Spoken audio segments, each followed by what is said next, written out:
Selamat pagi, salam sejahtera buat kita semua. Saudara yang dikasih oleh Tuhan, dalam anugerahnya kehidupan yang boleh kita jalanin hari ini, kita mengawalinya dengan merenungkan kebenaran firman Tuhan, kita berdoa.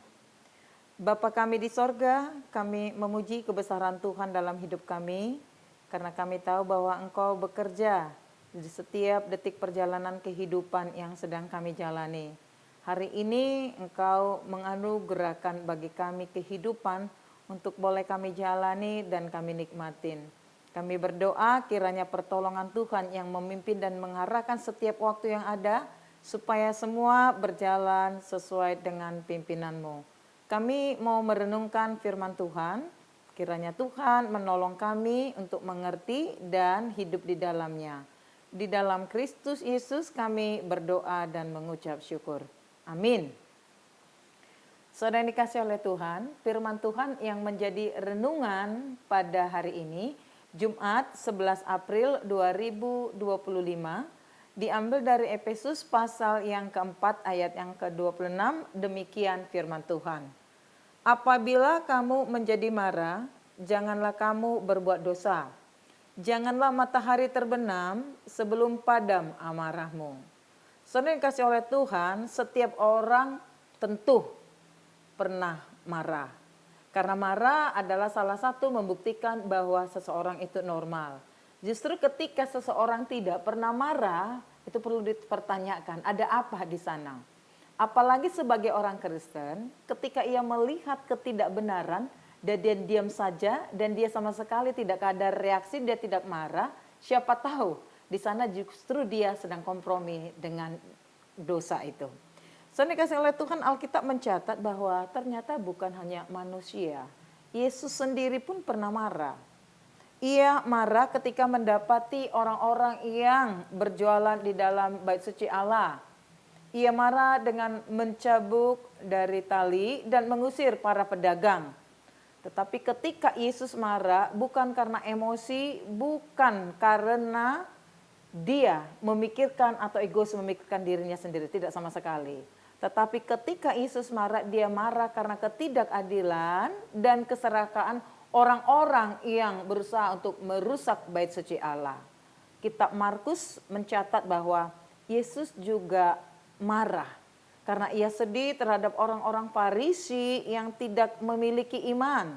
Yang pasti ketika Alkitab menceritakan kepada kita bahwa Yesus marah tidak ada hubungannya dengan dendam ataupun kebencian. Tetapi kemarahan Yesus itu adalah membawa perubahan ke arah yang lebih baik sehingga kebenaran itu benar-benar dinyatakan. Dalam renungan hari ini Paulus mengingatkan kita orang-orang Kristen supaya jika kita marah janganlah kita berbuat dosa. Artinya ketika siapapun kita sedang marah, harus dapat mengendalikan diri kita. Jangan melebihi batas. Jika kita dapat mengendalikan diri kita di saat kita marah, maka di sanalah kita tidak berbuat dosa.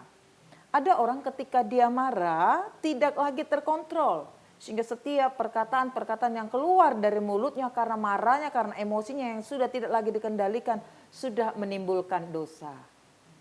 Yakobus pasal yang pertama, ayat yang ke-19b sampai 20 mengingatkan kita. Demikian firman Tuhan.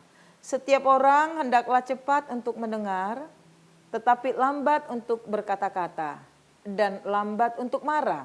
Sebab kemarahan manusia tidak mengerjakan kebenaran di hadapan Allah. Sekali lagi, yang mau dituntut kepada kita setiap kita marah dalam bentuk apapun itu, yang pasti karena kebenaran, yang sangat dibutuhkan adalah pengendalian diri.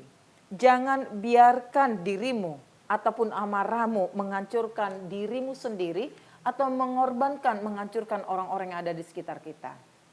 Bagian yang kedua dari renungan firman Tuhan hari ini mengatakan, janganlah matahari terbenam sebelum padam amarahmu. Yang paling ditekankan di sana bukanlah masalah mataharinya secara harfiah. Namun jangan biarkan waktu berlalu sebelum engkau dapat mengatasi amarahmu. Dengan bahasa yang sederhana, marahlah tepat pada waktunya dan berhentilah juga tepat pada waktunya. Tanpa kita sadari sebenarnya ketika kita marah, kita sebenarnya sedang merusak iman kita, kehidupan rohani kita.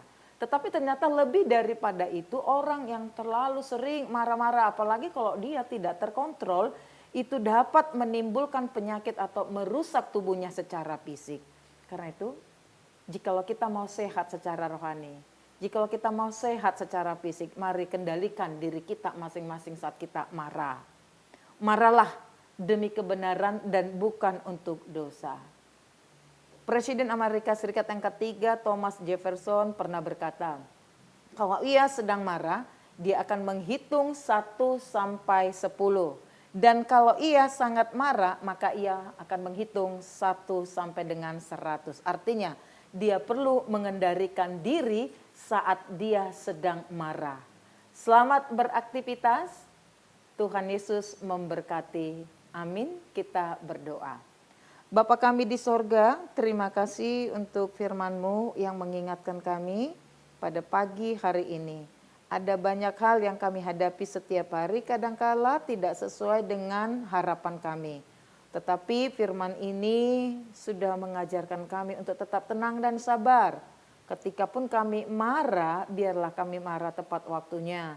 Dan ketika pun kami marah, setiap kami dapat mengendalikan diri kami supaya tidak ada dosa akibat kemarahan kami. Dan ketika pun kami marah, janganlah sampai waktu terus-menerus berlalu tanpa kami bisa mengontrol diri kami masing-masing. Tolonglah ya Tuhan, supaya kami lebih banyak diam dan merenung di hadapan-Mu, dan dimampukan untuk mengendalikan diri kami. Bapa, kami serahkan perjalanan kehidupan hari ini dalam setiap aktivitas kami masing-masing, seperti apa yang Tuhan sudah percayakan, supaya kami merasakan penyertaan, pemeliharaan Tuhan yang senantiasa setia bagi kami. Panjang umur, hidup sehat, dan semakin setia kepada Tuhan. Di dalam Kristus Yesus kami sudah berdoa dan mengucap syukur. Anugerah Tuhan kita Yesus Kristus, kasih setia dari Allah Bapa, serta persekutuan daripada Roh Kudus kiranya menyertai saudara sekalian. Amin.